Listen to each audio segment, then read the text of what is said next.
We have the story of a Russian mobster turned FBI informant turned Floridian playboy now accused of aiding in the murder of a rap star. What sounds like a pulp novel plot is a startling piece of unraveling nonfiction, complete with fast cars and violence and backroom deals. And here to tell it, ABC's chief investigative correspondent, Brian Ross. This is a story about a murder. The murder of an Atlanta rapper called Lil Fat. And what you know about slanging fathers and rollers, and what you know about getting rentals just to fill them up with sugar. I termed it an assassination.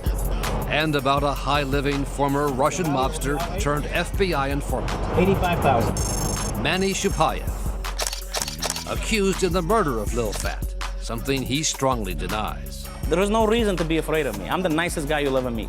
And about the FBI agent in the Atlanta office who was Chulpayev's handler, Dante Jackson, now under investigation by the FBI itself after allegations he obstructed the murder case while receiving extravagant gifts from his informant. It's nice to have an FBI agent that's looking over your shoulder, I guess. Our ABC News Nightline investigation into all this began months ago in Fort Lauderdale, a place where people come to have fun, and where a party van cruising down A1A seemed to fit right in, which is why we chose to use it. There he goes. There he is. As the perfect cover for an undercover camera surveillance team to get footage of Chulpayev, a 35-year-old Soviet emigre who we were told was involved in a huge criminal operation. A man with a well-documented record of ruthless violence as a Russian mafia boss in New York. Beat up people, had terrorist mindset, threatening, extorting, kidnapping, muggings, torturing people. New York lawyer Ben Brathman came to know Chulpayev well when he cross-examined him about his crimes. How bad was he? On a scale of 1 to 10, probably 100. Pimping young women who were kept captive and threatening to kill their families in the Soviet Union if they didn't work as prostitutes. You name the crime, he did it. For all his criminal convictions, Chulpayev could be serving life in prison or at least deported to Russia. But he is not. Instead, we found him leading a life of luxury and fancy cars in South Florida. One day in a red Ferrari, the next day a silver Mercedes, the next a top-of-the-line Range Rover. All thanks to the FBI and federal prosecutors, who again and again have protected him and kept him on the street as an informant and government witness. He's very smart. He's managed to play the system for years and years. I need these people out of here right now. And as we found when we first approached him, Mani Chulpayev is not someone who likes to be challenged. We're from ABC News. I don't care where you're from. We need to get the out of here. You know the allegations against you, sir. I don't care about that. Well, he hasn't changed much. I don't answer to you. I answer to a judge and a lawyer. The same arrogance, same tough guy. You need to get the out of my property right now. We want to ask you. But just a few weeks later, we saw the other side of Chulpayev as he invited us back for a spin around town in a black Maserati and some spin on what an honest fellow he has become. My father maybe thought that I would grow up to be a nice Jewish boy, maybe one day, I don't know. He had hopes. Amidst almost $2 million worth of luxury cars, including a $500,000 Rolls Royce, Chulpayev set out to try to talk his way out of his latest troubles and allegations. That protected by the FBI, he had returned to his violent criminal ways. How can we rely on anything you're saying? How can you rely? Because I'm saying it, because I stand behind what I say. But you have lied a lot. I have lied to the government, yes. I mean, were you a thug? Is that fair to say? No, I wasn't a thug. I was just not afraid. It's two different things. Chulpayev came to the United States in 1989 as a 12-year-old. 16 years old, I had my first Mercedes-Benz, so, I went to school just to show off, not to, not to study. And by his own later admission in a National Geographic documentary, the teenage hoodlum quickly became a major organized crime terror in New York, ultimately making millions of dollars. Just so I have my background straight, what have you been convicted of? I was convicted of, running being in an organized crime group back in the days. Arson? Arson. Kidnapping? Kidnapping. Extortion? To be exact, conspiracy to all that. Fire marshals are investigating a fire. Convicted as one of the men behind the arson that destroyed this huge supermarket. This morning it went to 3 alarms. But to avoid a long prison term or deportation, Chulpayev quickly made a deal to cooperate with the government and the FBI and rat out his partners in crime.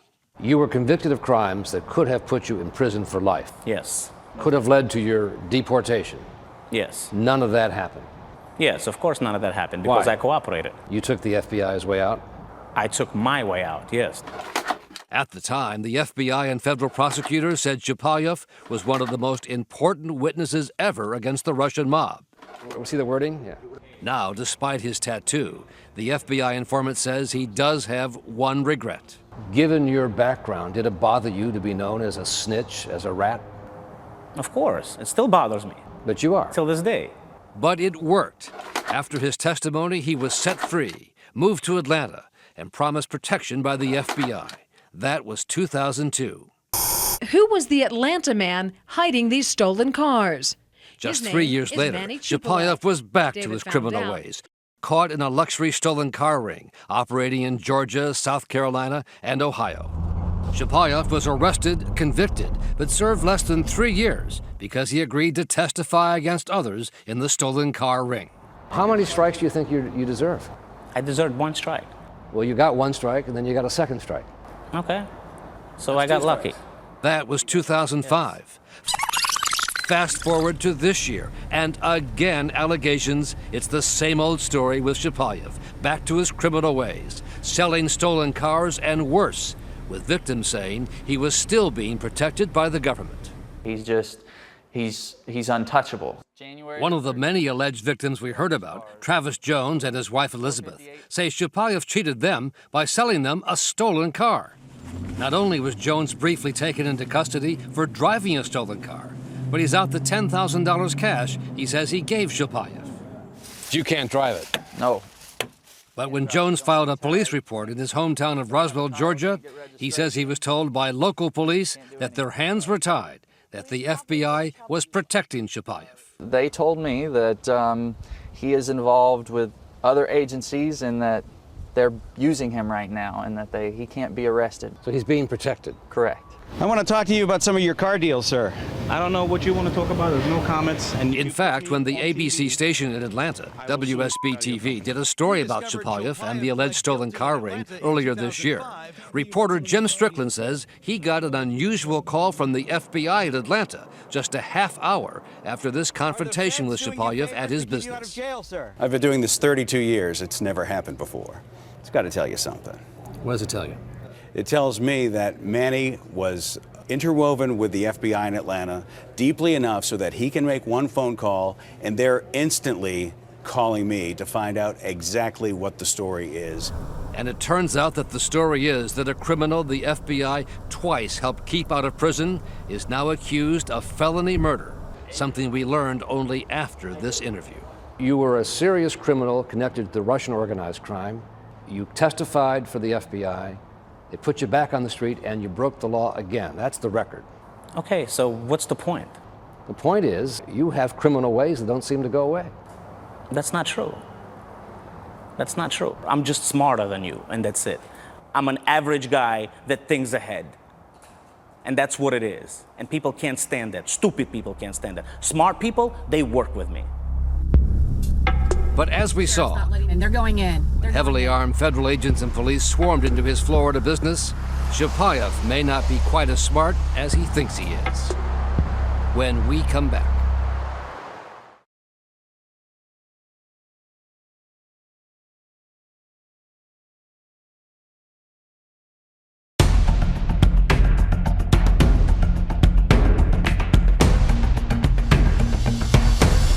If you saw his Maserati speed by you on the streets of South Florida, you might think that Mani Chulpayev may be a music producer, perhaps a well-heeled hedge fund magnate. Only the most cynical among us, or maybe staunch movie fans, would suspect he's an infamous criminal accused of conspiring to kill a rap star. We now return to ABC's chief investigative correspondent Brian Ross in a case that is truly stranger than fiction. As we roared around Fort Lauderdale in a black Maserati, the man behind the wheel, Mani Chulpayev, was doing all he could to persuade me he was no longer a ruthless Russian mobster protected by the FBI. You know, don't just go slander somebody just because of my past. Don't use my past as your wild card, you know what I mean? And back at his luxury car business, Chulpayev denied he was dealing in stolen cars or doing anything illegal. Can you sit here now and say you're not involved in any ongoing criminal activity? Most definitely. Nothing whatsoever? Nothing whatsoever, most definitely. But only a few weeks later, And they're going in. heavily armed police and federal agents raided Chulpayev's operation and took him into custody. He is now indicted by a grand jury in Georgia, along with 4 other men, on charges of murder, felony murder, and street gang activity. In possession of a firearm by a convicted felon. The murder victim was Melvin Vernell, a popular Atlanta rapper using the name Lil Fat. Lil Fat was murdered in June of last year, outside the hospital where his fiancée was about to give birth. He was shot multiple times next to his car in the parking deck. Authorities contend that at the same time Chulpayev was serving as an informant for the FBI, he helped arrange the murder of the rapper by tracking the victim's vehicle for the accused triggerman with a GPS device. This defendant actually tracked the vehicle on over 11 occasions and provided that tracking information to the other 2 defendants who ultimately killed and shot the victim there at the hospital. In court last week in Atlanta, Chulpayev's lawyer, George Plamides, said his client was not involved in the murder and that as an FBI informant, he had kept his FBI agent and handler fully informed. Everything goes through the handler. And so basically the handler delivered Mani to the FBI headquarters and he debriefed him. And he told him everything that he knew about the tracking devices. But then the prosecutor said, in fact, Chulpayev had essentially conned the FBI by lying about his involvement to his handler. And he went into the FBI on July 30th of 2012, some 6 weeks after our victim was murdered. And he lied to the FBI. He lied to federal agents. He did not cooperate with the state. And the evidence will show that he has done nothing but lie about his involvement in this murder. So it's simply not true that he is a cooperating witness with the FBI or the state when it comes to this matter. And adding to the intrigue, according to Georgia authorities and the lawyer, is the role of the FBI agent who was Chulpayev's handler. Chulpayev's lawyer says the agent asked for lavish gifts and cash from Chulpayev, and then tried to block local detectives investigating Chulpayev in the murder case. So the FBI agent was obstructing the investigation of a murder? That's my opinion, and that is of Mani's as well. According to the lawyer, the FBI agent asked for the best tickets to see the Miami Heat basketball team play. Great play by Wade! And also asked, says the lawyer, for expensive watches, the use of luxury cars, VIP entrance to exclusive nightclubs, even $3,500 in cash. He gave him cash? Yes. He gave him hotel rooms? Yes. Jewelry? Yes. Watches? Yes. Fancy cars? At least $100,000 cars, at least. For the use of the FBI agent? Yes. And it was under the assurance that they were for lawful law enforcement practices. FBI officials say they are taking the allegations against its agent very seriously. The Department of Justice Inspector General and the FBI's own Inspection Division are both investigating, according to what officials told ABC News in this statement.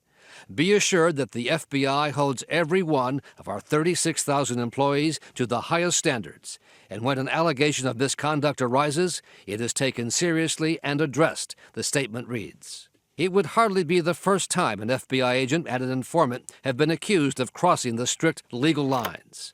Most prominently, Boston mob boss Whitey Bulger, accused of giving gifts to FBI agents for years as they looked the other way when he allegedly killed rivals. Yeah, but that's part of the criminal justice system.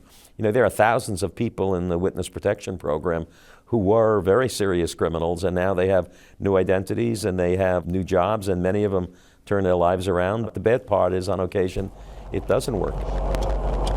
I knew that Mani Chulpayev would be out on the street after the cases were over. You got it? He was a player. He was a street guy. It's hard to take someone like that and say, okay, you've signed a cooperation agreement, now go out there and work in an office, filing paper. It's, just not in his blood. Mani Chulpayev says being an FBI informant had nothing to do with his life of luxury and fast cars. that he would have been better off serving his time in prison. I don't think I got a better end of the deal, you know? Being the situation reversed, I would have took my chances. I would have probably got convicted, but I would have probably served my time and not lived the life that I'm living now. Why do you call it that? Why do I call it what? Why is your life so objectionable to you? One reason, me and you are sitting here talking. That's one reason.